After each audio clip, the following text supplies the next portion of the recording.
done it for quite a few years actually. He was one of my students when I was teaching at CCD for a little bit there. And from the minute I met him, I was just so impressed by his intelligence, his depth of knowledge of animation, animation history, film history. He makes hilarious short films, which you can find on his YouTube channel. Again, go to 60 website. I'm sure there's a link there. He has a really unique take. His humor is very unlike anything you've seen. If I could describe it more like, I don't know, it reminds me of like some of the Sesame Street shorts from the 70s or something like that. Awesome stuff. So, about a year ago, I think, he started writing articles for cartoongroup.com, which is like, I would say it's the premier animation news and information website in the world. It's worldwide. And he wrote an article about Rubber Hose Animation and the history of Rubber Hose Animation. And once I saw it, I thought, man, this would be a perfect event for cartoon group. I mean,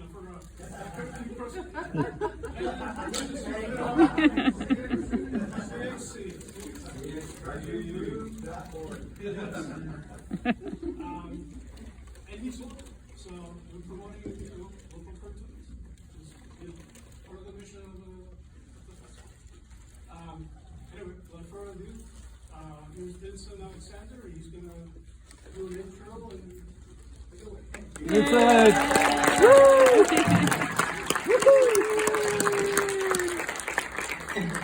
Thank you, Raph. Thank you so much for all coming, everybody. I'm so excited to be presenting this night of Rubber Hose Cartoons, and I'm really happy to be part of CFC. I'm not going to say it because I'm going to mess it up. I actually have a kind of a personal history with the Billy Ireland Museum. I used to, this will show you how weird I am. I used to go there when I was like 8 or 9 years old, and this is before it was renovated, so it was like this little room, basically. It was freezing cold in there, and I would go in, and my mom would bring me there on my birthday, and I would fill out these forms for these old, like, Mill Gross and, like, Rube Goldberg comics and things, and, so I'd fill out the forms, and this guy would go in the back and bring out these really old books, and I would have to wear the gloves to turn the pages and everything. Now you know how big of a nerd I am about all this, and now I get to spew that nerdiness out on all of you.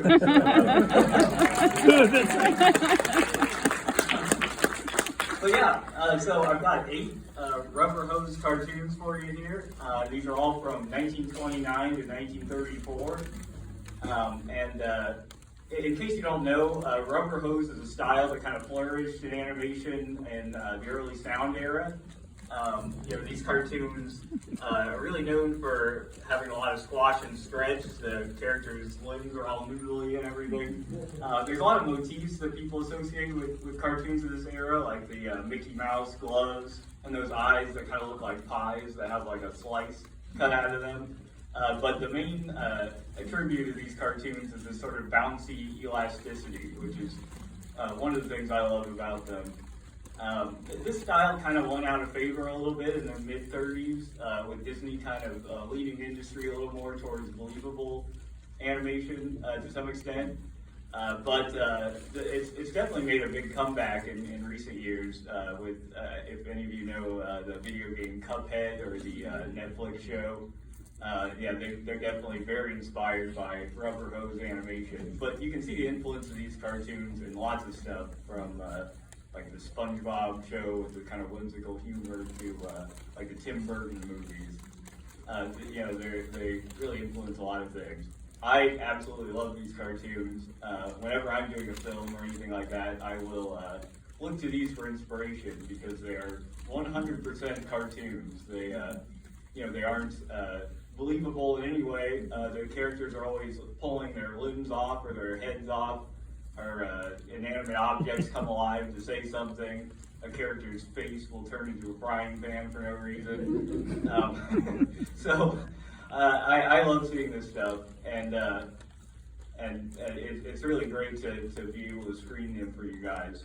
So we've got 4 cartoons here from the Max Fleischer studio, and the Fleischers kind of they capture the rubber hose ethos. I would say they really have this surreal stream of consciousness quality. They operate on some kind of weird dream logic.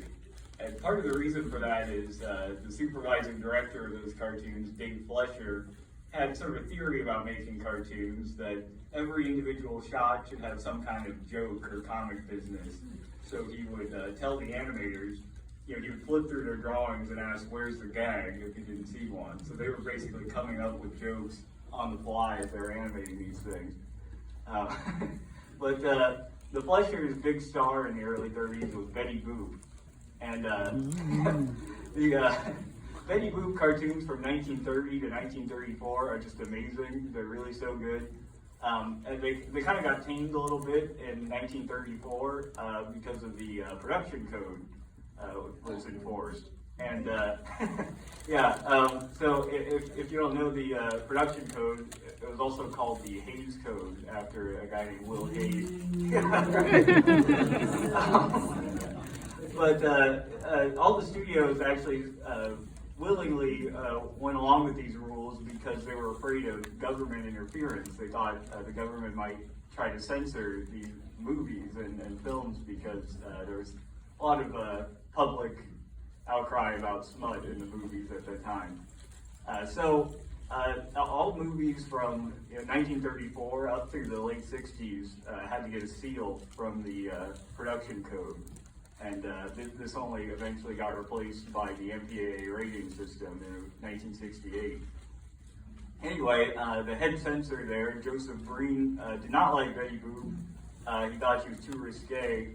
And if you see in the opening titles of these cartoons, Betty's kind of walk here, he said it was suggestive of immorality, I think.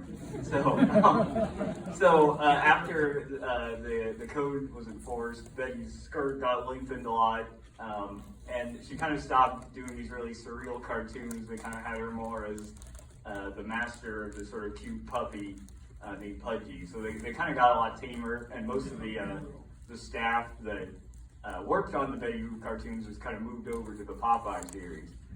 So all the Betty Boop stuff that we're going to see tonight is before that happened. And if you watch these, there's nothing very explicit about them or anything. I assume part of the reason they maybe didn't like them is part of the same reason they really went down hard on the comedian Mae West at the time, is because she's sort of flirty and promiscuous, and you're supposed to like her for that. She's kind of the hero of the cartoons. In some of these, Betty Boop is a race car driver or an airplane pilot, and one of them she's the president of the United States. And I assume they probably didn't like that they're making it seem like that was okay. So anyway, the cartoons that we're showing here from the Fleischers, we've got The Old Man of the Mountain. And this is one of the cartoons that the Fleischers did in collaboration with Cab Calloway, who's one of the great jazz musicians. And one really cool thing about the Fleischers is that they were located in New York, so they're near Harlem, and so they got the chance to work with a lot of these great jazz musicians from back then. So Louis Armstrong did a cartoon for them, Don Redman and the Mills Brothers. In the Old Man of the Mountain here, you'll see Cab Calloway and his band did the music for the cartoon, and Cab did the singing for the Old Man. And there's one thing to look out for in this cartoon. If you like The Nightmare Before Christmas, there's a line in that movie where Santa Claus says, "What are you going to do?" And the Oogie Boogie says, "I'm going to do the best I can." That line is directly from this cartoon. Danny Elfman and Tim Burton are big fans of these types of cartoons, so they kind of work that in. Another Cab Calloway collaboration we're going to watch is Snow White, and not the Disney one, the Betty Boop one. And this is one of the greatest cartoons of all time. And it was all animated by one guy, Roland Crandall. The Fleischers kind of gave this project to him as a thank you for sticking with the studio, because a lot of the other staffers had left for Disney by that time. So he made this entire cartoon in 6 months, did the whole thing himself, and it is insane. So that's a great one. We're also going to watch Bimbo's Initiation. This is a cartoon, it's sort of a cult classic, and I mean that literally, because in the cartoon, these weirdos try to get Bimbo to join their cult. So, it's a good one. Something to look out for in this cartoon is, if you look at Betty Boop, she has dog ears, and this is because it's one of the earlier cartoons. She was actually originally a dog. They eventually transformed her dog ears into those hoop earrings that she had. So she still was her boyfriend's dated dog, but these are crazy, so it doesn't matter. And the last Fleischer cartoon we're going to watch here, I'm really excited to present this one because it's called Swing You Sinners.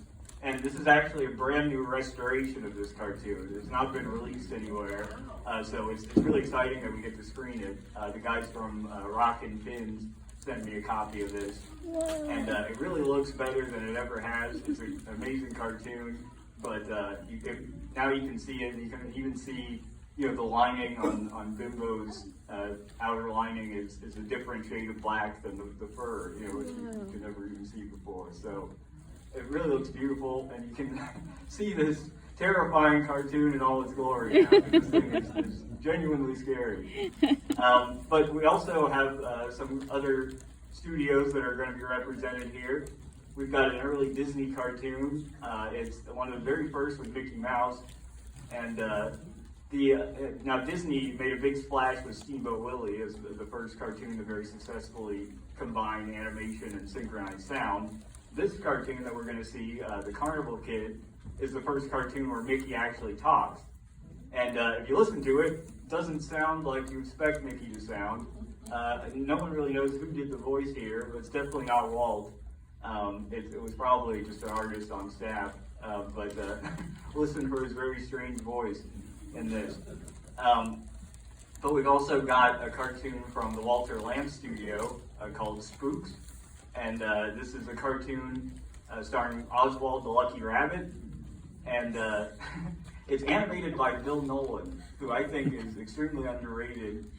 He's kind of credited with actually inventing the rubber hose style back in the 1920s. He worked on the Felix the Cat and the Crazy Cat cartoons. And he animated in a very rounded style, and he really would distort the characters. And so he the way he would draw kind of influenced other people in the industry, and that was sort of the birth of Rubber Hose. But these cartoons, these Oswalds, are so funny.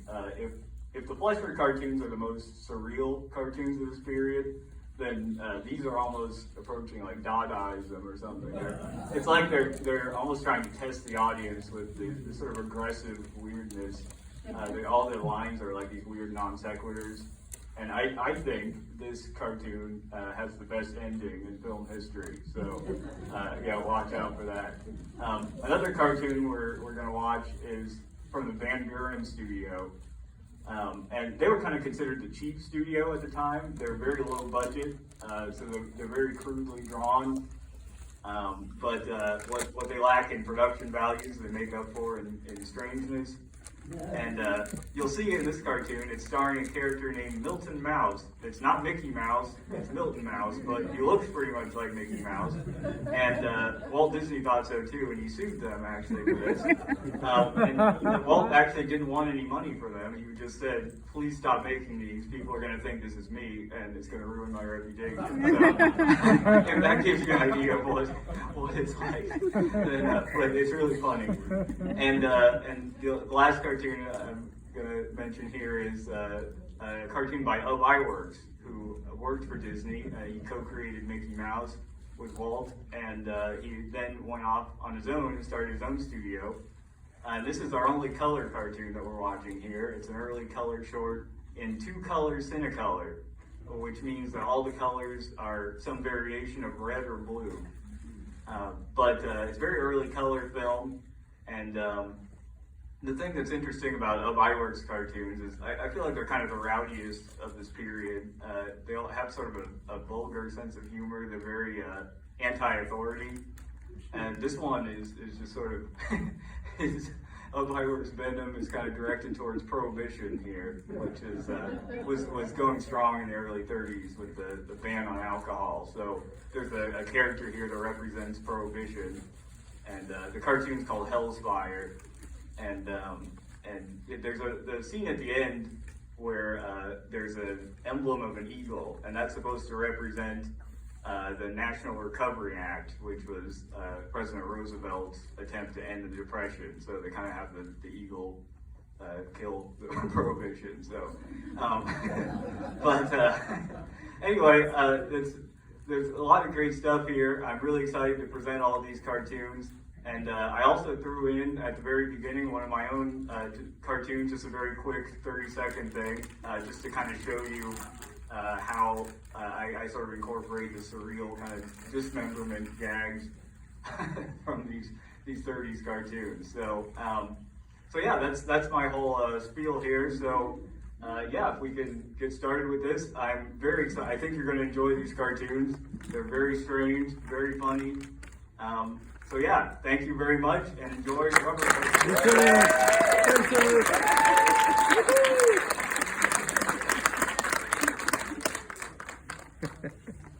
That's great.